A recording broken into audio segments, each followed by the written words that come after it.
네, 5월은 가정의 달입니다. 가정의 달인데 모두가 다 가정마다 행복을 다 꿈꾸죠.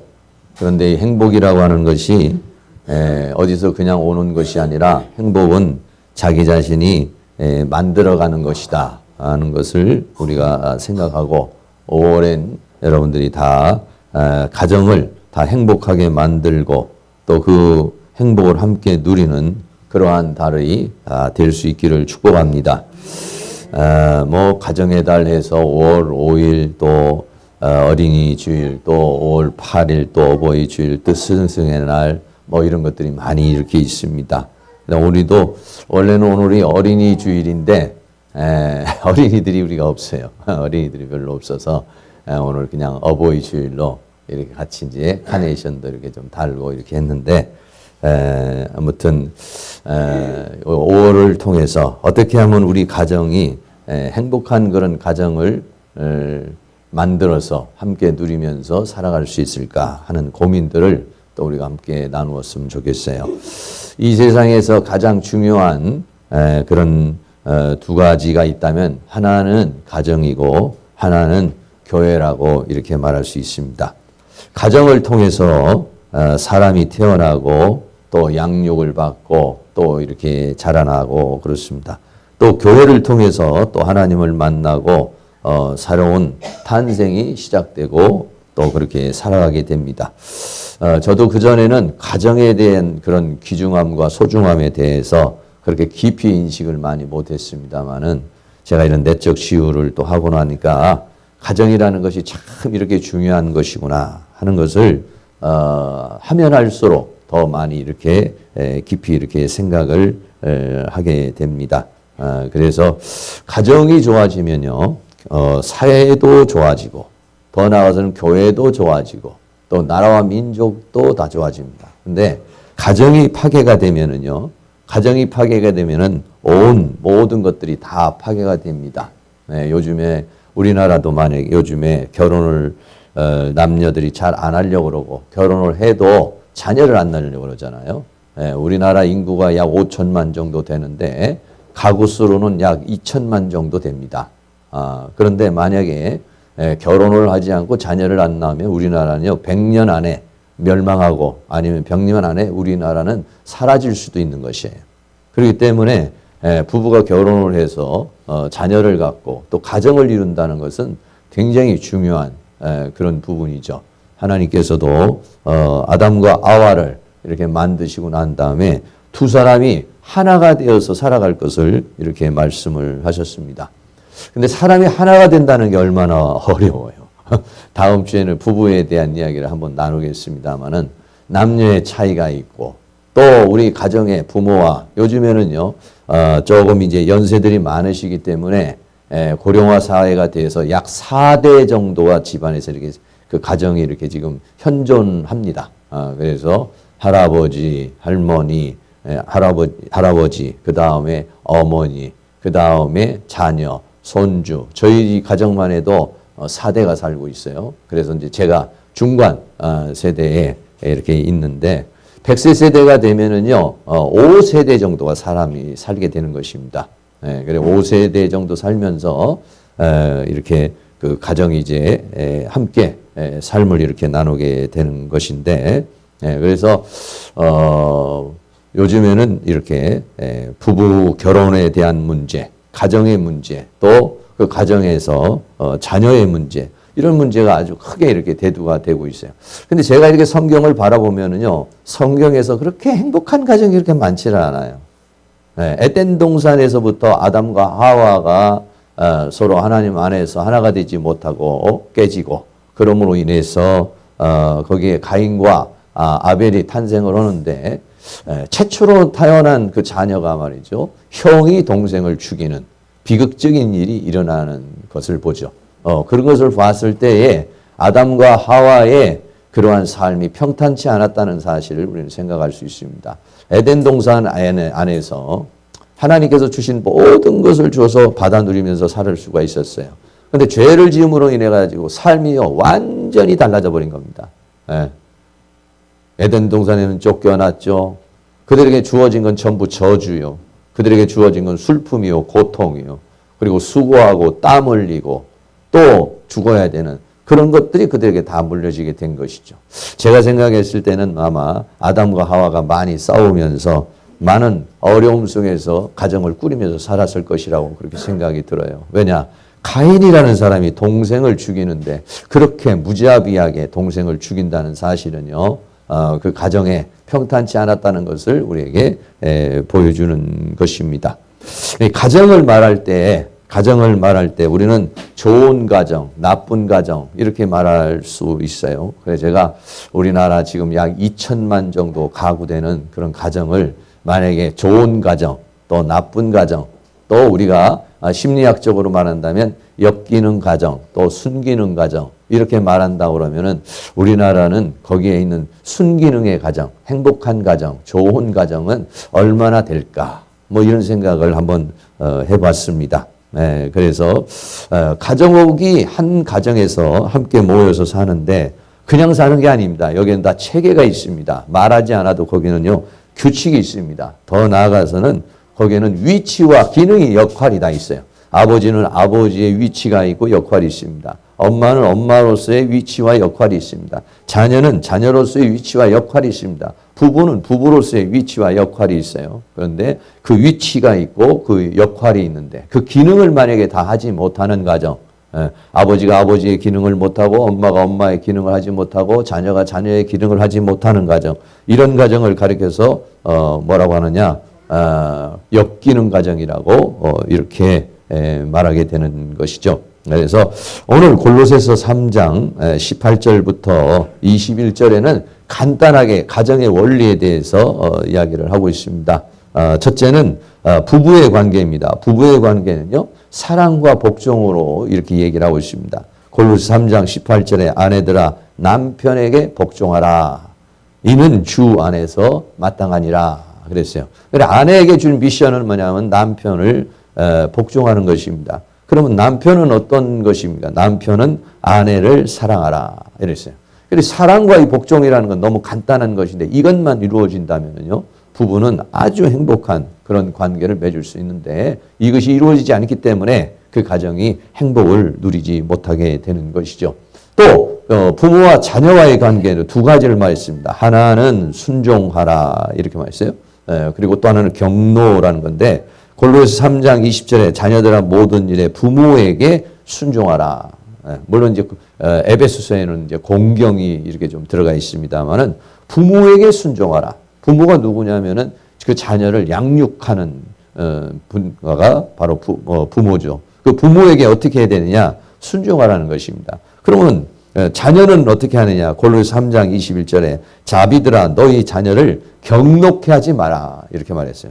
그러니까 자녀는 부모에게 순종하고 부모는 자녀를 경록해 화나지 않도록 분노하지 않도록 해주는 거 간단한데 말이죠. 간단한데 요 원리만 지켜진다고 그런다면은 이것이 전부 다 뭐냐면 위치입니다. 역할입니다. 그런데 부모가 자녀에게 상처를 주고 아픔을 주고 분노를 주고 슬픔을 주고 고통을 주면은 자녀는 어떻습니까? 순종하지 않죠. 순종하지 않고 거역하죠. 그러다 보면은 가정이 행복이 오는 것이 아니라 불행하게 되고 고통이 오게 되는 그런 부분들인 것입니다.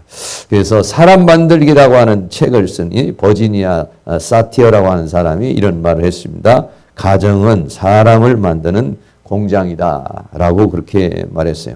사람이라는 존재가 어디서 만들어지냐? 근데 사람들이 많은 착각을 해요. 어떤 착각을 했냐면 사람을 만드는 데는요 학교라고 생각을 해요. 사람을 만드는 데는요 학교만 보내고 교육을 시키면은 그 자녀가 이제 훌륭한 자녀가 되고 좋은 사회인이 된다 이렇게 생각을 해요. 그렇지 않습니다. 학교에서 만들어지는 것은요 그렇게 많지 않습니다. 네, 학교에서 만들어지는 것은 어떤 지식적인 것, 어떤 기능적인 것을 만들 수가 있어요. 그러나 그 사람의 됨됨이, 그런 모든 것은 어디서 만들어지는 것이냐? 가정에서 만들어진다는 것이에요. 예. 가정이라고 하는 것이 얼마나 소중한 것인가. 한 인간이라는 존재, 천하보다도 귀한 한 인간이라는 존재를 아주 불행한 존재로 만들 수도 있고 아주 좋은 존재로 만들 수도 있는 곳. 이것이 어디냐면 가정이라고 하는 것이에요. 그래서 가정이라고 하는 것을 소중하게 생각하는 것. 이것이 매우 중요한데 저도 결혼을 하면서 가정이라는 것을 그렇게 소중하다는 걸 생각해 본 적이 없어요. 예, 그런데 결혼을 하고 나서 그리고 또 이제 이런 사역의 길을 들어와서 야, 가정이라는 것이 너무 이렇게 중요하구나 이런 생각을 해요. 그래서 이제 요즘에 이제 젊은 친구들이 결혼을 하려고 그러면 저는 꼭 어떻게 하냐 작정 기도를 시킵니다. 아니면은 와서 결혼 예비 학교로 결혼을 예비해서 남자는 무엇이고 여자는 무엇이고 결혼은 무엇인지 이런 게 기본적인 상식. 대학을 나오고 대학원을 하고 박사학위를 따도요 이런 거 알지 못합니다.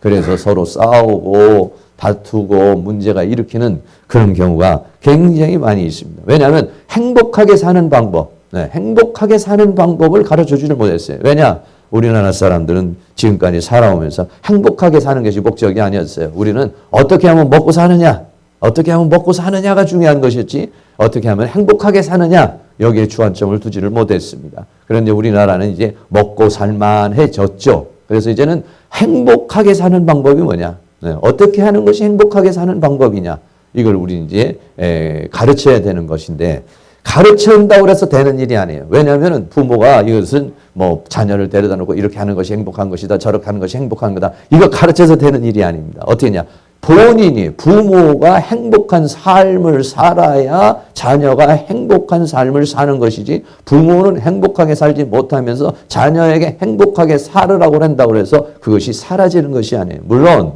많은 자녀들이 각성을 해서 나는 이 부모님 같이 이렇게 하지 말아야겠다. 나는 이렇게 해야 되겠다. 이렇게 해서 좀 변화를 일으킬 수 있겠고 그렇지만은 여러분 그런 각성을 갖는다는 거, 사람이 각성한다는 거, 내가 이 가정을 행복하게 이 가정을 잘 지켜야지. 여러분 이런 각성이 일어난다는 것이요. 인간 사람이 그렇게 쉽지 않습니다. 네. 대부분의 사람들은 그냥 인생을 살아가는 것입니다. 그냥 행복한 가정이라는 것을 생각을 많이 못 해보고 그냥 살아가는 것입니다. 그냥 상식적으로 그냥 기본적인 생각 속에서 인생을 이렇게 살아가기 때문에 그래서 어려워요. 그래서 제가 우리 자녀도 결혼을 할 때 내가 작정 기도를 시켰습니다. 군에 있을 때 작정 기도를 시켜서 내 배우자가 맞는지 확실하게 작정해서 금식해서 저 응답을 받아라 그랬어요. 3일을 기도를 했어요. 군에서 있으면서. 근데 기도로 응답을 못 받았어요. 금식 기도를 했는데. 그래서 그러면 확신이 올 때까지는 안 된다 그랬어요. 제대를 하고 난 다음에 또 금식을 시켰어요. 금식을 3일 가서 금식을 했습니다. 또 금식을 해서 금식하고 난 다음에 와서는 이제 응답 받았습니다. 그래서 이제 결혼 날짜도 받고 이렇게 장소도 정하고 이제 이렇게 시작을 했죠. 왜 그러느냐? 평생을 함께 살아야 됩니다. 여러분 두 사람이 살아가는데 엄청난 일들이 일어납니다. 이런 일 저런 일, 성격적인 일, 가정적인 일, 물질적인 일, 자녀의 문제, 여러 가지 수많은 문제들이 우리의 인생살이에 있어요. 거기에 만약에 내 배우자에 대한 확신이 없으면은요, 그러면 서로 간에 마음이 상하거나 또는 어떤 문제가 생길 때는 함께하기가 어려운 그런 부분들이 있기 때문에 우리 사랑하는 모든 성도님들이 첫 단추를 잘 떼야 되는 것입니다. 어떤 모든 자녀들이 인생을 출발하는 데 있어서 인생을 출발하는 데 결혼이라는 건 매우 중요한 것이거든요. 매우 중요한, 왜? 하나의 가정을 이루는 것이기 때문에 매우 중요한 것이기 때문에 여러분들도 자녀들이 만약에 결혼을 한다 그러면 그냥 결혼시켜서는 안 됩니다. 절대적으로 금식기도 시키고 해서 확신을 가지고서 여러분 결혼을 시켜야 그 가정이 평탄하게 갈 수 있는 그런 가정을 만들 수가 있는 것이죠.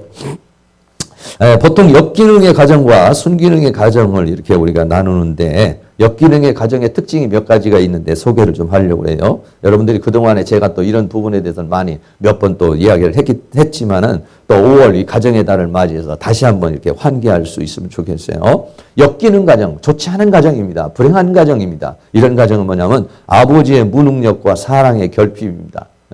아버지가 나가서 돈을 벌어서 가정을 책임지고 울타리를 만들어줘야 됩니다. 그런데 그렇게 되지 않고 아버지가 자녀들을 사랑을 해주지 못하면, 사랑의 결핍이 일어나면 그러면 그 가정은요, 역기능의 가정이 될 수가 있는 것입니다. 두 번째는요, 엄마의 부재와 사랑의 결핍입니다. 아버지의 무능력과 사랑의 결핍도 문제가 되지만 엄마의 부재, 엄마가 안 계신다든지 엄마가 아니면은 자녀를 돌볼 수 없는 그런 환경이라든지 이런 상황에 대해서 사랑이 결핍이 되잖아요. 그렇게 되면은 그 가정에서 자라나는 자녀는 여러 가지로 성인 아이라든지 잘못된 그러한 그 사고나 방식이나 생각이나 이런 틀 속에서 자라날 수 있다는 것이에요. 그리고 그 가정에 언어폭력이나 실제적인 폭력이 일어날 때 부부가 싸워서 폭력이 일어난다든지 아니면은 부모가 자녀를 때리는 폭력이 일어난다든지 이런 폭력은요, 언어폭력도 그렇고 실제적인 폭력도 있고 이런 폭력이 일어나면요, 그 폭력으로 인해서 자녀들은 삐뚤게 되는 것이고 잘못된 사고방식을 갖게 되고 그 가정이 깨어진다든지 문제가 생겨지는 그런 상황에 일어나게 되는 것이죠. 네 번째입니다. 네 번째는 아버지의 무능력이나 엄마의 부재나 이런 걸로 통해서 형편이 너무 어려워지는 거예요. 가정이 너무 어려워서 먹고 사는 문제가 어려워지게 될 때에 이런 가정적인 문제가 생겨지게 되면은 그 가정이 역기능의 가정이 된다는 것이죠. 더 나아가서 다섯 번째는 가문의 영적인 세력이 아주 강해. 너무 어떤 강력한 영들이 무당의 영이라든지 아니면 질병의 영이라든지 고통이나 이런 것들이 강력하게 임하면요, 이 가정이 또한 역기능의 가정이 될 수 있는 것입니다. 그래서 이런 부분들을 우리가 결혼을 하기 전에 이런 부분에서 아주 심각하게 생각을 해서 결혼을 하고 앞으로 또 우리 부부가 어떻게 살아가야 될 것인가 이런 것들에 대해서 준비가 되지 않으면은 그 가정은 행복을 꿈꾸면서는 가지만은 행복을 누리면서 살 수는 없다는 것입니다. 그래서 오늘은 이 순기능의 가정, 어떻게 하면 행복한 가정이 될 수 있는가, 행복한 가정이 되는 원리 몇 가지, 그 전에도 제가 소개를 했습니다만은 한 번 더 말씀을 드려보래요. 첫째는 뭐냐면 무조건적인 사랑이 있는 가정. 가정에는 뭐가 있어야 되냐면 가장 중요한 것이 뭐냐면 부모의 사랑, 부모의 사랑, 부부의 사랑, 부모의 사랑, 이런 사랑이 있는 가정. 그 사랑이 어떤 사랑이냐면요, 무조건적인 사랑. 얼마나 행복해 보여요. 그래서 부모가 자녀들을 이렇게 품고 있는 그런 모습, 또는 부모가 자녀를 기뻐하는 이런 모습, 뭐 이런 가정. 그러니까 사랑이 있어야 돼. 그러니까 무엇보다도 그 가정에는 사랑, 사랑이 있는데 이 사랑이라는 개념이 너무 광범위하죠. 그래서 사랑이라는 개념을 갖다가 몇 가지 말하면, 사랑이라는 뭐냐? 누군가가 나를 그리워해 주거나 누군가 나를 좋아해 주는 것. 그런 마음을 갖는 것, 이런 것이 바로 사랑이에요. 두 번째는 나를 도와주는 거예요. 누군가 나를 도와주고 누군가 나를 이해해 주는 사람, 배려해 주는 그런 마음. 이것이 뭐냐면은 부모가 나를 그리워해 주거나 부모가 나를 좋아해 주고 부모가 나를 도와주고 부모가 나를 이해해 주고 배려해 줄 때 이 사랑이라고 하는 것을 느끼게 되는 것입니다. 세 번째, 한 가지 더 사랑이라는 뭐냐면 나를 아껴주는 거예요. 나를 아껴주는 거예요. 나를 소중하게 생각하고 나를 귀중히 여겨주는 것. 만약에 이 한 가정에서 자녀가 자라는데 이런 것들을 부모가 자기를 그리워해주고 도와주고 아껴주고 귀중히 여기고 이렇게 소중히 여겨준다고 할 때는 이 자녀는 굉장한 그런 사랑을 받으면서 자라나기 때문에 역기능의 그러한 가정에서 나타나는 그런 잘못된 그런 자녀가 탄생하는 것이 아니라 아주 복된 그런 자녀가 만들어줄 수 있다는 건데, 사람은 말이죠, 누구나가 다 부모의 사랑을 받기를 원해요. 많은 사랑을 받기를 원하지만은 자녀들은 말이죠, 부모의 사랑을 받기를 원해요. 아버지로부터는 어떤 사랑을 받겠느냐? 아버지로부터는 듬직하고 강하고 힘 있는 사랑. 어떤 사회적인 필요를 채워줌으로 말미암아서 아버지로부터는 이런 강하고 힘 있는 사랑을 받기를 원하는 것이 사람의 본성이에요. 그리고 엄마의 사랑입니다. 두 번째는 엄마는 어떤 사랑이냐? 따뜻하고 부드러운 사랑. 따뜻하고 부드러운 사랑을 원합니다. 그런데 이게 가정이 원만하게 이루어져서 아버지는 잘 나가서 사회에 나가서 직장 생활하거나 또는 사업을 해서 가정을 잘 이게 경제적인 여건을 만들어 주면은 엄마는 집사람이 돼서 집에서 잘 간수할 수 있는데, 만약에 아버지의 사업이 망했다든지 아버지가 만약에 직장 생활에 이런 걸로 인해서 가정의 필요를 채워주지 못하면 엄마들이 일선에 나가야 됩니다. 돈을 벌어야 됩니다. 사회에 나가야 됩니다. 그러면 뭘 못하느냐? 자녀들을 따뜻하게 보살펴주는 부드러움과 따뜻함을 느껴주는 그런 사랑을 받지는 못해요. 얼마 전인가 여러분들이 그 장경동 목사님인가 그분을 여러분이 잘 아실 텐데, 그분이 그런 얘기를 해요. 자기 어머니가 자기에게는 지식적인 것을 물려주지는 않았는데 자기에게 물려주게 있는 게인데 자기에게는 너무 사랑을 해줬다는 거예요. 그래서 자기가 지금 한 60세가 이렇게 넘었는데 지금도 그 엄마가 자기를 이렇게 젖을 줄 때라든지 아니면 이렇게 안아줄 때는 막 그냥 막 아주 너무 좋아가지고 막 하면서 그 막 젖도 그렇게 주고 막 보살펴주는 아주 그냥 그 감정적인 그냥 사랑의 그 감정을 듬뿍 담아가지고 그래가지고 이제 자기를 키웠다고 그래요. 실제적으로는요, 모유는 말이죠. 단백질이나 이런 여러 가지 영양분이 말이죠. 다른 거에 비해서 한 1%라고 한다면은요, 소나 또는 돼지나 개나 이런 것들은 말이죠. 3%, 5%, 6%가 된다고 그래요. 영양으로 본다고 그러면은요, 개 젖이 제일 낫답니다. 그런데 왜 사람이 젖을 먹고도 이 사람은 젖만 먹는 것이 아니라 엄마가 젖을 먹일 때는 젖만 먹이는 것이 아니라 사랑을 먹이는 것이. 예, 그 따뜻함을 먹여요. 정서를 주는 거예요. 예, 그러니까는 그것을 먹고 자라는 아이가 그래서 자기 자신이 그렇게 감성적이고 그렇게 자기가 유머적인 사람이 될 수 있었던 것 중에 하나는 자기가 자라면서 그런 엄마로부터 그 감성적인 것을 많이 받아가지고 이렇게 감성이 많이 풍성하게 됐다. 뭐 이런 말씀을 이렇게 좀 하시더라고요. 그래서 좀 그렇게 되겠다 이렇게 생각을 합니다. 그래서 아버지는 바깥 사람이라고 그러고 엄마는 집 사람이라고 이렇게 말했잖아요. 그러니까 아버지는 바깥 것을 갖다가 채워주고 엄마는 안에 것을 채워주는 거. 이것이 뭐냐면은요.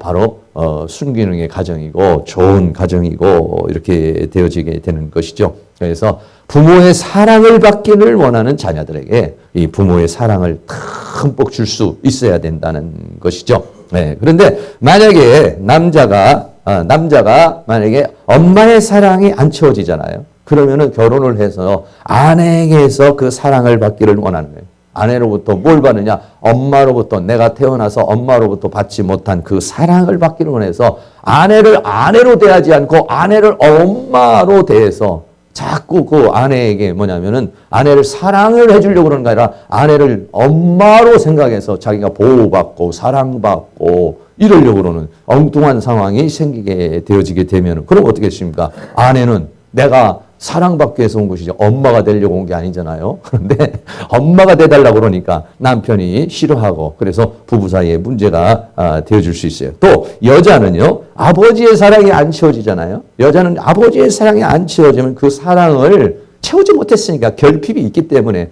결혼을 해서 자기도 모르는 무의식 속에서 내가 아버지로 받지 못한 그 사랑을 남편으로부터 받으려고 하는 그런 마음이 있어요. 그래서 남편이 만약에 다행히도 그렇게 아버지와 같이 포근하고 따뜻하게 아닌 강인하게 그렇게 자기를 채워주면 내 결혼을 잘했구나 이런 생각이 들어요. 그런데 남편이 만약에 그런 아버지의 같은 그런 사랑을 주지 않으면 내가 결혼을 잘못했구나 아니면 속았구나 뭐 이런 생각을 하게 된다는 것이에요. 부모로부터의 사랑을 어떻게 받았느냐 안 받았냐는 것은 그 사람의 삶의 결혼과 더 나아가서 사회적인 모든 삶에 엄청난 영향을 끼치게 되는 것이죠. 더 나아가서 남자는 아버지로부터 사랑을 받지 못하잖아요. 그러면 자녀에게 아버지의 사랑을 주지는 못해요. 그러니까 어떤 자녀들은요. 그 자녀들하고 같이 노는 방법을 몰라. 왜 노는 방법을 모르냐? 자기 아버지하고 자기가 노는 방법을 몰라. 어떻게 놀았는지가 노는 기억이 없어요. 그러면 자기 자녀하고도 어떻게 노는 방법을 모르는 거예요. 네.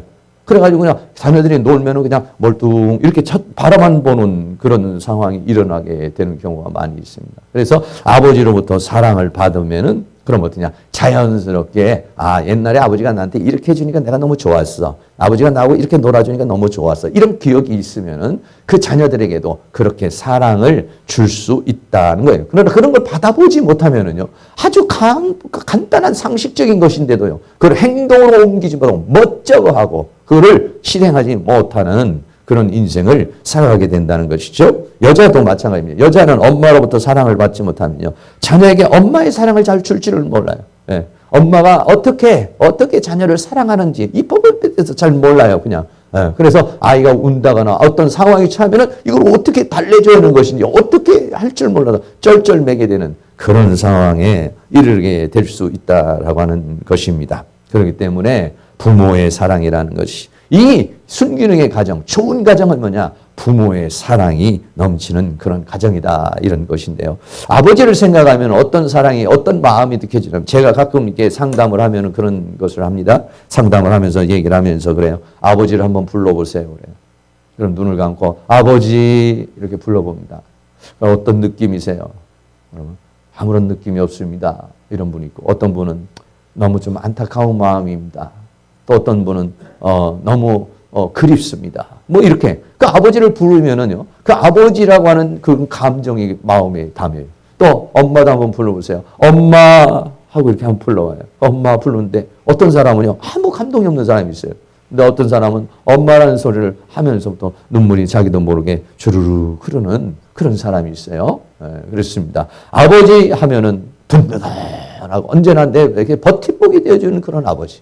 엄마 그러면 내 가슴을 여미는, 정말 내 가슴에 파고드는 그런 눈물을 주는 그러한 따뜻함, 그런 짜릿한 어떤 감성적인 이런 것들이 남아 있어야 우리들도 나아가서 우리도 그런 사랑을 줄 수 있는, 아버지와 같이 남자는 또 든든한 그런 어떤 사랑을 줄 수 있는, 또는 감성적인 그러한 뭔가의 사람을 감동시킬 수 있는 그러한 정서가 우리들 안에 있다는 거예요. 그러나 이런 것들이 우리들이 잘하면서 잘 갖지 못하면은 다른 사람을 울리지를 못해요. 다른 사람에게 감동을 주고 다른 사람에게 어떤 힘을 주는데 이것이 어떤 것인지를 잘 체험이 안 됐기 때문에 지식적으로는 알 것 같은데도 실제적으로는 그것을 행동으로 옮기지 못하는 그러한 삶을 살아가게 되는 것이에요. 그러므로 우리는 어떻게 되느냐? 하나님 아버지로부터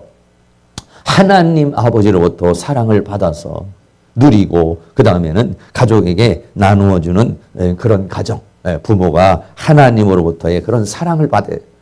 사랑을. 만약에 부모로부터 우리가 사랑을 많이 받았으면 그 사랑이 또 우리가 흘러내려가겠습니다만, 가장 중요한 것은 뭐냐면 우리가 하나님 아버지로부터 사랑을 푹 받아야 됩니다. 그래가지고 그 사랑이라는 감동을 가지고서 그 사랑을 가족들에게, 남편은 아내에게, 아내는 남편에게, 그리고 또 부모는 자녀에게, 또 자녀들은 부모에게 이렇게 나눠줄 수 있는 이런 가정이 된다면 가장 행복한 그런 가정이 될 수가 있는 것이죠. 하나님의 사랑의 속성 몇 가지만 말한다면 그 중에 하나님은 어떤 사람입니까? 무조건적인 사람입니다. 로마서 5장 8절에 보면 우리가 아직 죄인 되었을 때 이렇게 말했어요. 다시 말하면 조건이 없다는 것입니다. 내가 똑똑해서, 내가 잘나서, 내가 이래서, 내가 저래서 나를 위해서 그분이 죽으신 게 아니에요. 내가 아직 죄인 되었을 때, 내가 아무 가망이 없고, 내가 이미 사탄의 종노릇하고 죄의 종노릇하고 있는 내가 아직 죄인 되었을 때, 죄와 허물로 죽었던 그 상태에서 그리스도께서 우리를 위하여 죽으심으로 하나님께서 우리에게 대한 자기의 사랑을 확증하셨느니라. 이런 사랑입니다. 그러니까 이런 무조건적인 사랑을 받아가지고 가족에게 흘러내려 줄 수 있는 가정. 그런다면 그 가정은 좋은 가정, 순기능의 가정이 될 수가 있겠죠. 하나님의 사랑은 또 어떤 사랑입니까? 요한복음 13장 1절에 유월절 전에 예수께서 자기가 세상을 떠나 아버지께로 돌아가실 때가 이른 줄 아시고 세상에 있는 자기 사람들을 사랑하시되 끝까지 사랑하시니라 그랬어요. 끝까지 사랑하시니라. 하나님의 사랑은 정말 끝까지, 우리들이 방황하고 하나님을 모른다고 하나님을 대적하고 내 마음대로 살고 내 고집대로 살아갈 때도 하나님은 나를 안 보시는 것 같은데도 하나님은 나를 끝까지, 할렐루야. 우리는 어떻습니까? 베드로가 그런 얘기했죠. 예수님에게 70번씩 7번 내가 용서하면 되겠느냐 이렇게 얘기했지만은요, 하나님의 사랑은 끝없는 사랑. 할렐루야. 여러분들이 만약에 이런 하나님의 사랑, 끝없는 사랑을 받는다면은요, 우리도 그렇게 많은 사람들에게 그런 사랑을 흘러 줄 줄로 믿습니다. 세 번째 하나 더 말씀을 드린다면 로마서 8장 35절에 누가 우리를 그리스도의 사랑에서 끊으리요? 환난이나 곤고나 핍박이나 기근이나 적시나 위험이나 칼이라 그랬어요. 그래서 하나님의 사랑은 어떤 사랑이냐? 이 세상에 있는 그 어떤 것으로도 끊을 수 없는 사랑. 난 부부간의 관계를 끊어놓는 게 얼마나 많습니까? 경제적인 문제만 나도 부부간의 관계가 끊어질 수 있습니다. 부모와 자녀와의 관계도요, 물질 문제만 돼도 서로 끊어질 수도 있습니다. 이 세상 살아가면서 사랑의 관계를 끊어내는 것들이 얼마나 많이 있는지 몰라요.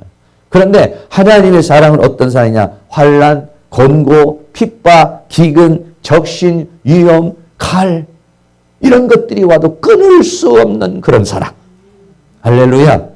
여러분들이 이런 사랑을 5월에 그런 사랑을 하나님으로부터 그런 사랑을 다 흠뻑 받아서 무조건적인 사랑, 그리고 우리를 사랑하시되 끝까지 사랑하시는 그 사랑, 그 어떤 것으로도 끊어지지 않는 그런 사랑을 하나님으로부터 받아서 그 여러분 우리 가정에 그러한 사랑을 자녀들에게, 부모에게, 또는 부부지간에 함께 나눌 수 있는 그런 가정이 될 수 있기를 주의 이름으로 축원합니다. 두 번째는요, 용서의 은혜가 있는 가정입니다. 네, 용서. 네. 사람은 이 세상에 살다 보면은 많은 잘못을 하죠. 실수를 합니다. 시행착오가 있죠. 네. 그럴 때 하나님은 우리에게 어떻게 다가오시느냐? 누가복음 15장 20절에 보면 탕자의 비유가 나옵니다. 이 그림도 이제 탕자가 돌아오는 그런 그림을 비유로 이렇게 해줬는데, 누가복음 15장 20절에 그 아들 탕자가 아버지께로 돌아오는 모습이죠. 그래서 아버지가 그것을 보고서 아직도 상거가 먼데도 아버지가 가서 그 아들을 보고 저를 보고 측은히 여겨 달려가 목을 안고 입을 맞추니라. 아버지의 말을 듣지 않고 아버지의 재산을 가지고 가서 아버지로부터는 아주 이제 그냥 아주 결별할 것 같이 멀리 가서 자기 마음대로 살다가 다 탕진하고 돌아온 그 아들을 우리는 어떻게 맞이할 것이냐. 우리 가정은 그런 자녀들에 대해서 어떻게 맞이할 것이냐 하는데, 누가복음 15장에서 탕자의 아버지는 어쩌면 저를 보고 측은히 여겨. 이런 측은히 여긴다는 거, 용서할 수 있는 그런 마음. 이런 마음이 있는 가정. 할렐루야. 여러분들, 우리가 어렸을 때 보면 얼마나 잘못된 거 많이 합니까? 저도 어렸을 때 잘못한 경우가 많이 있어요. 잘못했을 때 어떻습니까? 두 가지죠. 하나는 용서를 해 주시거나 아니면 아주 혼이 나든지. 여러분의 기억은 어떻습니까? 내가 잘못했을 때 용서를 받은 기억이 많이 있습니까? 아니면 혼이 난 기억이 더 많이 있습니까? 네. 이 탕자는 말이죠. 어떻게 했습니까? 용서를 받았죠. 네. 그런데 다른 사람이 생각할 때는 이해할 수 없었어요. 형이 생각할 때는 이해할 수 없고, 동네 사람도 이해할 수 없었어요. 아버지를 이해할 수가 없어요. 왜? 그렇게 허랑방탕해서 모든 건 날려버린 자녀를 어떻게 왔는데, 와서 보니까 아버지가 그 아들을 제일 좋은 옷을 내어다가 입히고, 손에는 가락지를 끼워주고, 발에는 신발을 신겨주고, 살찐 송아지를, 여러분, 그냥 어디 죽어가는 송아지도 아니고 그 중에서도 가장 좋은 살찐 송아지를 잡아가지고, 야, 우리가 이거 먹고 마시고 즐기자. 여러분, 이럴 수 있습니까? 혹시 여러분들이 인생살이에서 만약에 여러분들이 정말 엄청난 죄를 졌는데 여러분의 아버지가 만약에 이렇게 여러분들 만약에 감싸줬다면 어떤 일이 일어났을까요? 매를 들어서 아주 정말 혼이 나는 그런 기억보다는 아버지의 따뜻한 품으로 이렇게 감싸주고 감동을 주고 했을 때 이 사람에게는 정말 새로운 변화의 역사가 일어나게 될 줄로 믿습니다. 할렐루야. 근데 우리는 여기까지 하기가 너무 어렵죠. 왜? 벌써 막 분노가 올라오고 화가 치밀어 올라오고 아들을 보는 순간에 이가 막 그냥 이 참 어렵죠. 우리의 감정을 다스리기가 너무 어렵습니다. 이런 경우에. 네. 그런데 하나님 아버지의 사랑은 이런 사랑이고 하나님 아버지의 용서는 이런 용서예요. 우리 모두가 좋은 가정 만들려면은 이러한 하나님 아버지의 마음을 갖는 그런 부모가 되고 그런 가정이 되어질 수 있기를 축복합니다. 그래서 순기능의 가정이라는 건 뭐냐? 가족이 성장하기까지 기다려주는 것입니다. 여러분, 기다려준다는 게 얼마나 어렵습니까? 네. 왜? 성장하려면은요, 자라나야 되기 때문에, 자라날 때는요, 과정이 필요합니다. 그 과정에는요, 힘들고, 어렵고, 잘못하고, 실수하고, 넘어지고, 쓰러지고, 여러분, 이런 것들이 수없이 많이 있습니다. 그럴 때마다 여러분이 매로 다스리겠습니까? 아니, 매로 다스릴 때도 있겠지만은, 그러나, 오히려 그렇게 실수하고, 실패하고, 좌절하고, 패인 그런 존재를 여러분이 만약에 탁 이렇게 감싸줄 수 있다면요, 그 자녀는 더 빨리, 매보다도 더 빨리 각성을 하게 되고 자기 자신을 돌아보면서 변화될 가능성이 훨씬 더 많다는 것입니다. 그런 은혜가 일어날 수 있기를 주의 이름으로 축원합니다. 이런 말씀이 있습니다. 사랑은 감동을 주고 매는 분노를 심는다. 이런 말씀이 있습니다. 네. 우리는 그러나 어떻습니까? 매를 들어서 가르치는 것이 훨씬 더 효과가 있다고 생각을 합니다. 네. 그런데 그렇지 않습니다. 사랑은 감동을 줍니다. 여러분, 감동을 주면은요, 거기에는요, 참 놀라운 역사가 일어납니다. 어떤 역사가 있는가? 우리가 예수 믿고 구원받고 십자가 짊어지고 하나님의 나라를 위해서 헌신하고 봉사할 때 하나님이 우리를 채찍질해서 그런가요? 물론 때로는 채찍질 하시지만은 더 큰 감동을 주는 것은 십자가의 사랑인 것입니다. 우리 기독교인들을 하나님 앞에 무릎 꿇게 하는 것은 뭐냐? 그리고 하나님 나를 위해서 헌신하고 하나님을 사랑하게 되는 근본은 뭐냐면요. 무서워서 하나님 이렇게 안 하면은 무섭고 하나님 나에게 벌을 주고 이럴까 봐요. 아니요. 주님의 그 사랑, 십자가의 사랑이 우리를 감동시켜요. 사도 바울은 십자가의 주님의 사랑이 나를 강권하는도다 이렇게 말씀했어요. 이런 사랑이 강권하는 그런 가정을 만들 수 있기를 주의 이름으로 축원합니다. 세 번째는요. 칭찬과 격려가 있는 가정이었습니다. 쉬운 것 같지만요. 칭찬과 격려가 참 쉽지는 않습니다. 왜? 좋은 일을 하고 잘했으면 칭찬도 하고 격려하기가 쉽지만은 그렇지 못할 때가 많이 있어요. 그러면서 보면은 칭찬해 줄 때 얼마나 좋아요.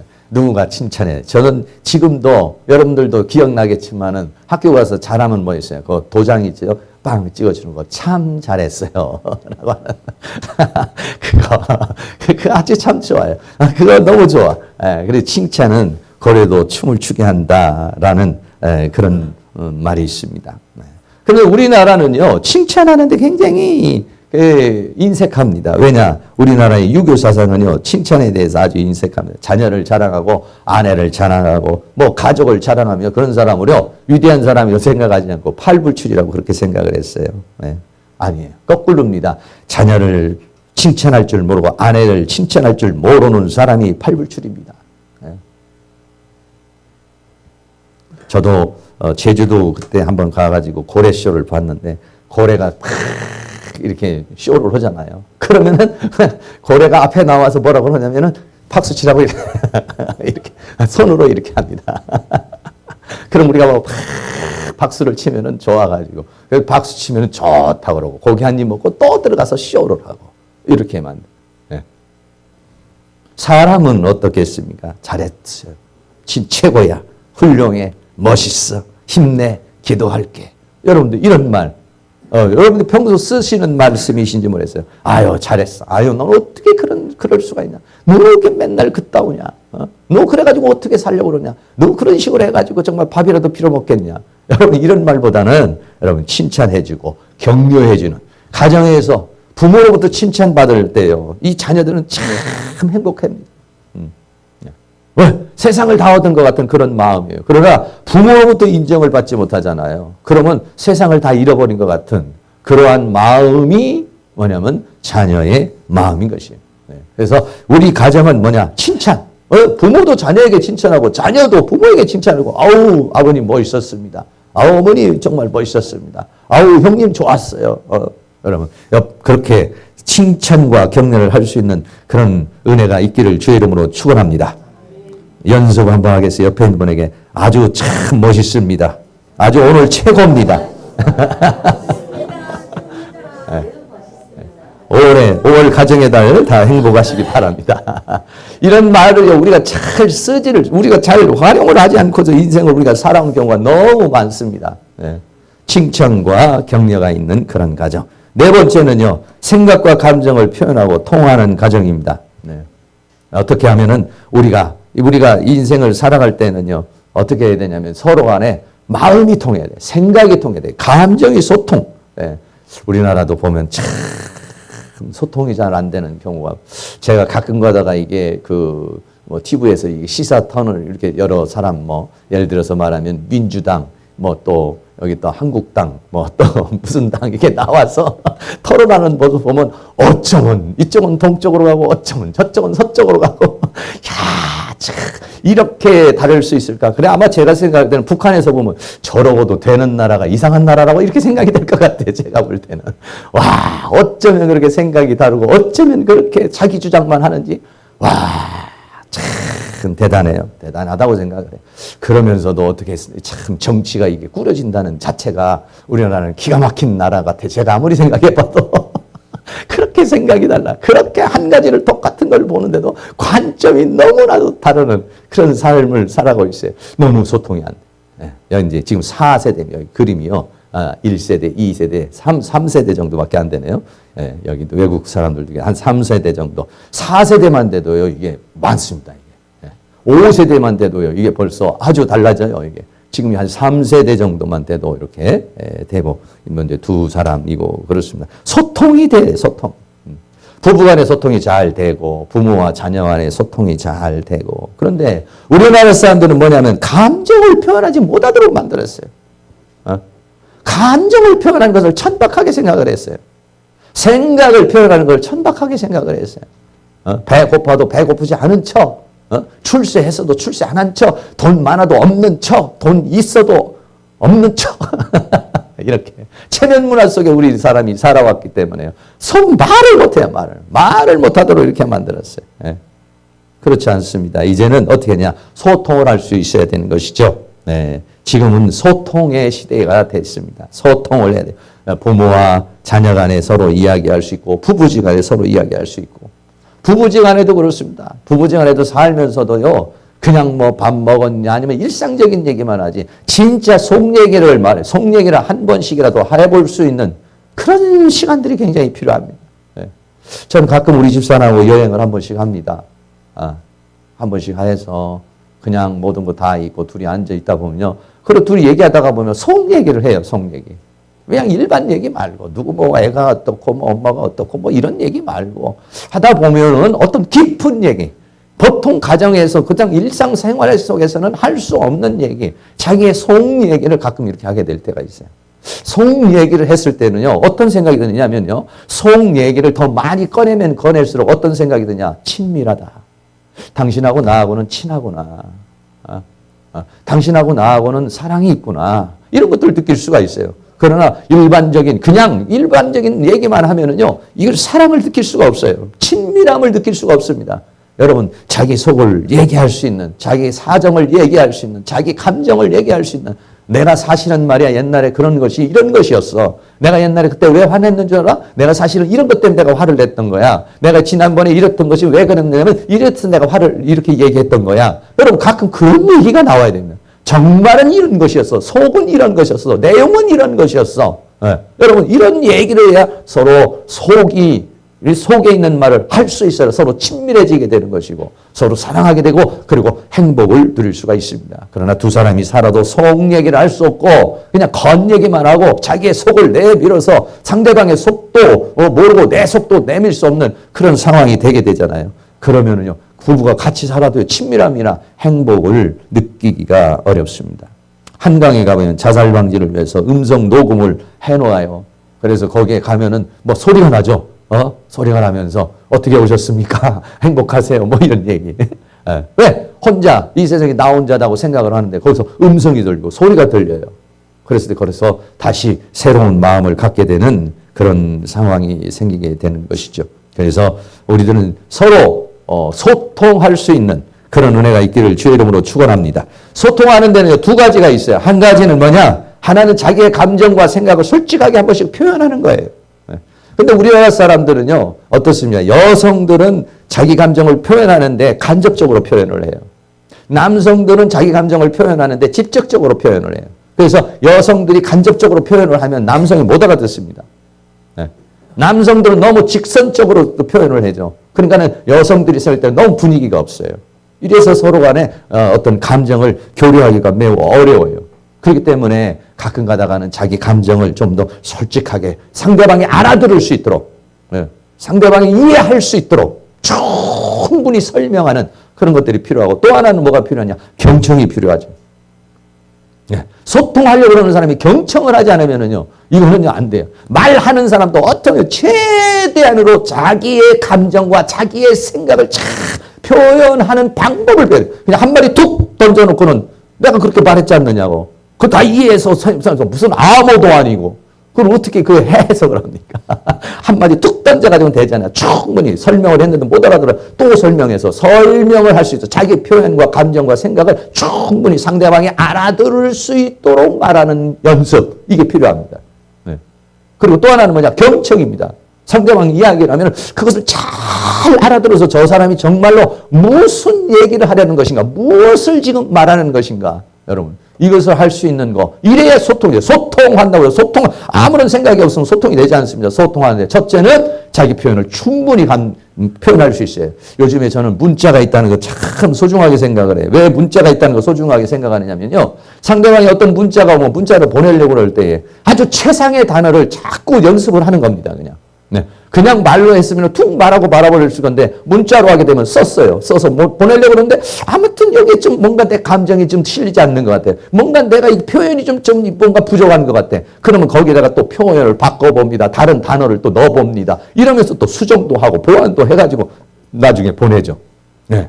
그럼 물론 그렇게 해도 좀 뭔가 내 감정과 내 생각을 솔직하게 표현을 해서 그 상대방이 그거를 이해할 수 있다는 것이 굉장히 어려운 것입니다. 그게 사실은요. 그리고 내 감정과 내 생각을 표현한다는 것도 어렵고 그걸 또 이해한다는 것도 어려운 것이에요. 이걸 우리가 충분히 알고서 경청을 하고 설명을, 감정을 솔직하게 잘 표현할 수 있는 이런 것이 되어졌을 때 이게 소통이 되는 것입니다. 올해는 여러분이 좀 더 여유를 가지고 자기 마음을 표현하고 또 상대방의 말도 귀담아 들을 수 있는 그러한 모습. 부모가 두 분이 앉아서 그렇게 아내는 잘 설명하고 남편은 그걸 잘 들어주는 그런 모습을 보면서 자라나면 자녀들이 그 모습을 바라보면서 어떻게 보겠습니까? 그 자녀들도 역시 마찬가지로 그렇게 그런데 투닥투닥 한두 마디에서 투닥투닥 이게 뭐 말이 되지도 않고 감정이 섞여서 그냥 이게 서로 소통이 되지 않는 그러한 상황에서 자녀들이 배울 수 있는 것이 없죠. 여러분들이 인내를 가지고 옳은 소통하는 그런 가정을 만들 수 있기를 주의 이름으로 축복합니다. 마지막입니다. 마지막으로 아주 중요한 거죠. 마지막으로 정말 순기능의 가정은 믿음의 가정을 만드는 것입니다. 사람만 있어서는 안 됩니다. 거기에 누가 계셔야 되냐? 예수님이 계셔야 됩니다. 하나님이 계셔야 됩니다. 할렐루야. 우리의 가정은 예수님이 되셔야 됩니다. 우리의 인생에는 예수님이 빠져버리면 안 됩니다. 이런 모든 것들이 우리에게 다 있을지라도 하나님이 빠져버리면 아무것도 안 됩니다. 왜냐? 하나님으로부터 인생의 행복과 하나님으로부터 인간의 필요가 다 나오기 때문인 줄로 믿습니다. 신명기 28장 1절에 이렇게 말씀합니다. 내가 내 하나님 여호와의 말씀을 삼가 듣고 내가 오늘날 내게 명하는 그 모든 명령을 지켜 행하면 내 하나님 여호와께서 너를 세계 모든 민족 위에 뛰어나게 하실 것이요. 신명기 28장 5절에 내 광주리와 떡반죽 그릇이 복을 받을 것이요. 또 내가 들어와도 복을 받고 나가도 복을 받을 것이니라. 아멘. 네, 그렇습니다. 모든 인생의 축복이 어디서 옵니까? 하나님은 창조자이십니다. 하나님은 이 세상의 주관자이십니다. 하나님은 이 세상의 구원자이시고 이 세상을 완성하시는 완성자이신 것입니다. 하나님으로부터 모든 축복이 나옵니다. 하나님으로부터 모든 생명이 나옵니다. 하나님으로부터 인생에 필요한 모든 것이 다 나옵니다. 우리 사람으로서는요, 사람들에게 모든 걸 채워줄 수가 없습니다. 그러나 하나님은 이 세상에 있는 모든 사람에게 모든 걸 채워줄 수 있는 전지하시고 전능하신 하나님이신 줄로 믿습니다. 그렇기 때문에 가장 중요한 것은 뭐냐? 우리의 가정이 하나님이 함께하는 가정, 믿음의 가정이 되어졌을 때 거기에는 진정한 행복, 진정한 축복이 거기에 나타나게 될 줄로 믿습니다. 하나님부터 생명의 복이 와서 두 부부에게 오고 두 부부를 통해서 자녀에게 흘러가고 그 자녀를 통해서 가정에 흘러가고 그 자녀를 통해서 세상으로 하나님의 사랑과 축복과 은혜가 흘러 넘치는 그런 은혜의 역사가 일어나게 될 줄로 믿습니다. 그래서 무엇보다도 중요한 건 뭐냐면 하나님이 우리 가정의 주인이 되셔야 돼요. 하나님을 섬기는 가정, 하나님 안에서 믿음으로 사는 가정. 여러분 모든 것을 다 가졌다고 하나님이 거기에 계시지 않으면 그 가정은 순기능의 가정이 될 수가 없어요. 행복한 가정이 될 수가 없습니다. 그러나 이러한 모든 것들이 조금 부족하다 할지라도 하나님이 거기에 함께 하시면은 그런 모든 것들이 회복되어지는 은혜의 역사가 일어나게 될 줄로 믿습니다. 결론입니다. 한 번 더 생각해 보겠습니다. 우리 가정은 어떤 가정입니다. 우리 모든 사랑하는 성도님, 우리 가정에는 무조건 사랑이 있는 가정입니까? 5가지가 있는데 여러분이 만약에 20점씩 만약에 점수를 준다면 우리 가정은 몇 점일까? 우리 가정에는 용서가 있는가? 누가 잘못했으면은 막 비난하고 채찍하는 것인가? 아니면은 감싸주고 용서해주고 손을 잡아주고 보듬어주는 가정인가? 또 우리 가정에는 칭찬과 격려가 있는가? 아니면 비난과 아니면 비판과 아니면 조소가 있는 그런 가정인가? 정말 우리 가정은 통하는가? 엄마하고 나하고 통하고 아버지하고 나하고 통하고 또는 부모와 자녀가 통하고 우리 모두가 부부가 통하는 가정인가? 한번 생각해 보시고요. 또 우리의 가정은 정말 믿음으로 세워진 가정인가? 여러분들이 여기에 한 5가지 이렇게 말씀을 했는데 이 부분에 있어서 여러분들이 올해 좋은 가정으로 만들 수 있는 부족한 부분들을 채울 수 있는 그런 은혜의 역사가 다 일어날 수 있기를 주의 이름으로 축원합니다. 우리 다 같이 한번 오늘은 어버이 주일로 한번 나실제 괴로움 다 잊으시고 한번 찬양 한번 드리도록 하겠습니다.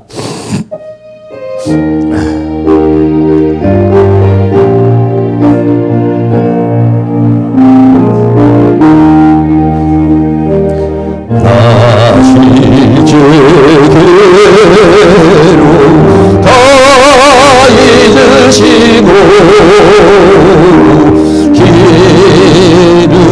내 만나스로 애쓰는 마음 긴 자리 마른 자리 가라니시며 손이 닿을토록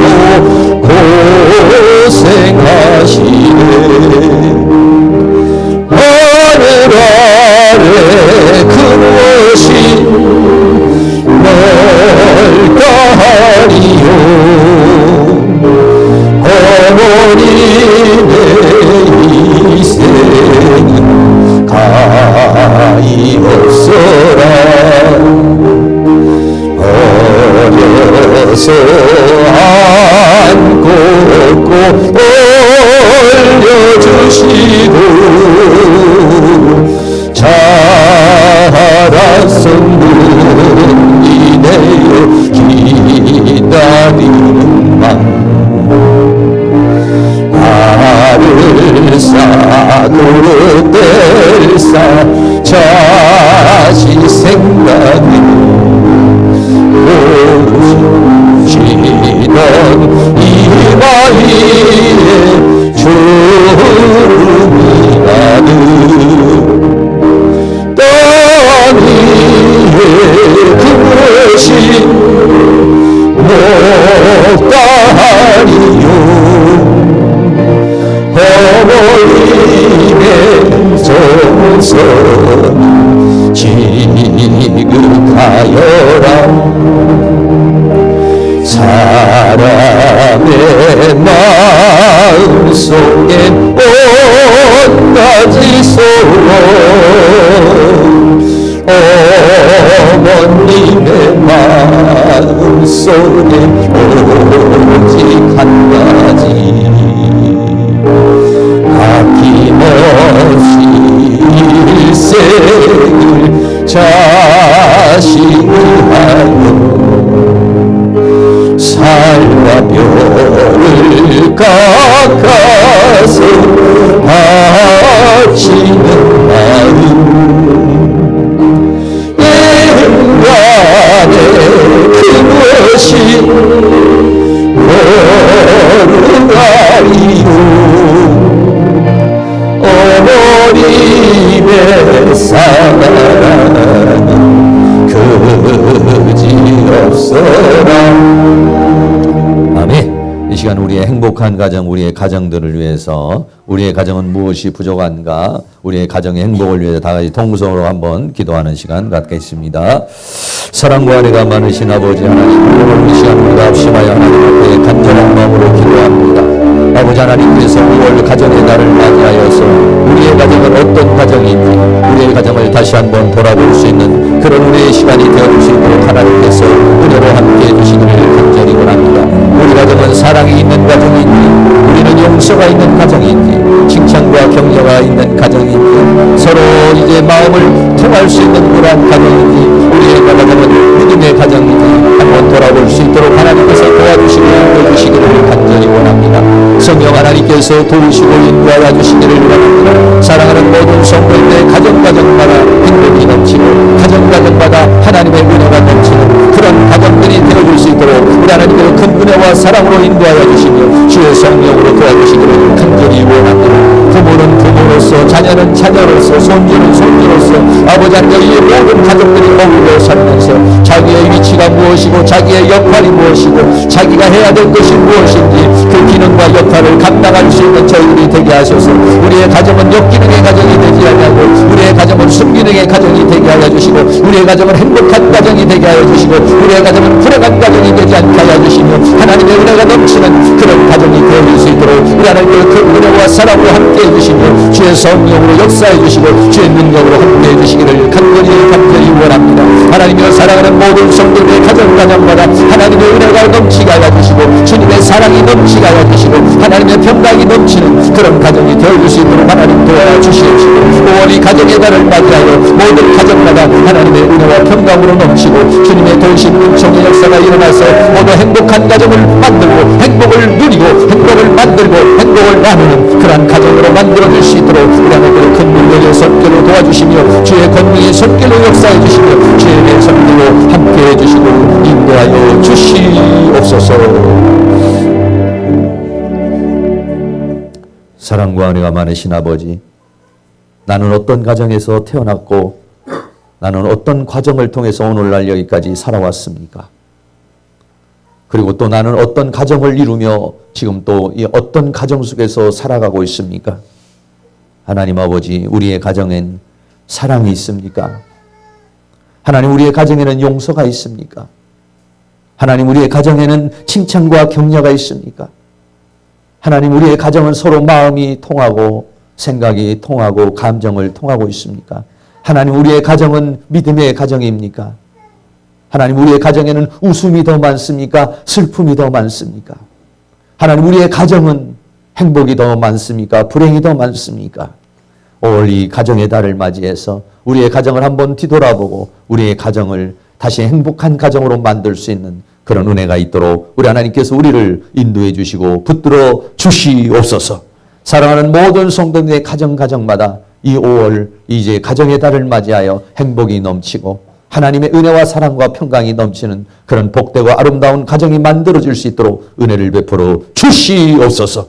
이 행복을 깨트리는 모든 사단의 세력들, 행복을 깨트리는 우리 가정에 있는 모든 어둠의 세력들을 주의 능력으로 단멸하여 주시옵시고 하나님의 은혜가, 하나님의 생명이, 하나님의 축복이 넘치는 그런 가정들이 되어줄 수 있도록 은혜 베풀어 주시옵소서. 예수 그리스도의 이름으로 기도하옵나이다. 아멘. 우리 다 같이 일어나셔서 찬송가 305장을 드리겠습니다.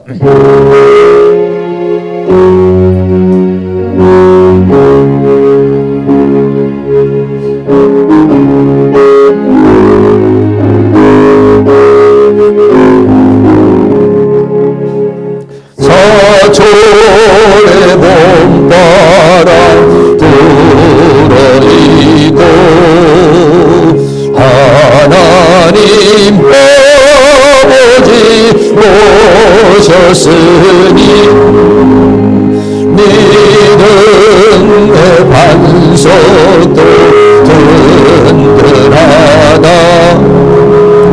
우리 집 즐거운 동산이라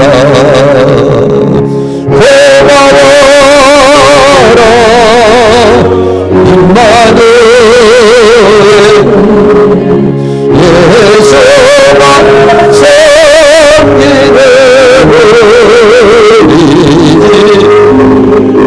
고마워라 임마누엘 복되고 즐거운 하루하루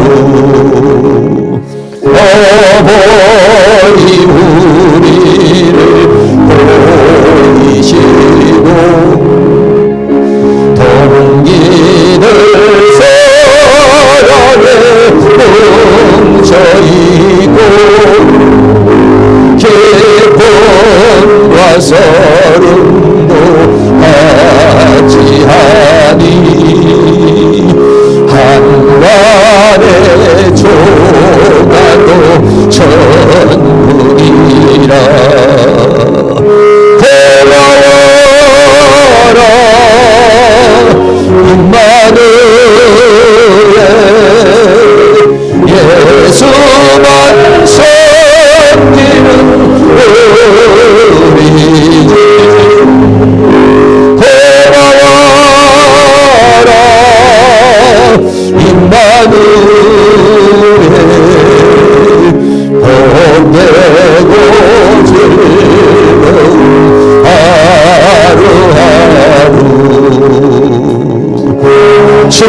아침과 저녁에 수고하여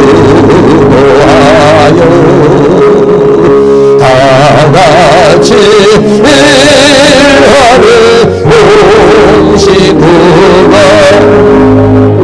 한 상에 들러서 먹고 마셔 여기가 우리의 낙원이라 고마워라 임마누엘 예수만 섬기는 우리지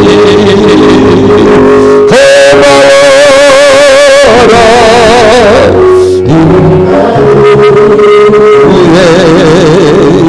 복되고 즐거운 하루하루.